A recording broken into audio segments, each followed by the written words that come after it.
Alright, today I'm out as well. This is the second day I've been out. Today I'm at school as well. This is well, just flipped around really. Today I'm just getting a feel for it. It's a bit more windy. I don't know if you can hear it in the mic. The wind has picked up.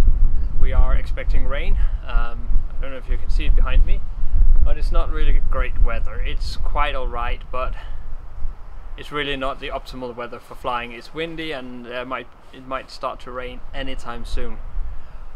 But I still want to go out and fly, because that is the most important thing when you are into FPV. That's getting out and flying. And today I also hit a few new gaps between the trees. They were a lot smaller than I thought, but it managed. I only crashed once, and it was really fun to try. I think I've gained a lot more confidence just by being able to make those gaps, both in the tree line, but also at the skating bowl. What's it called?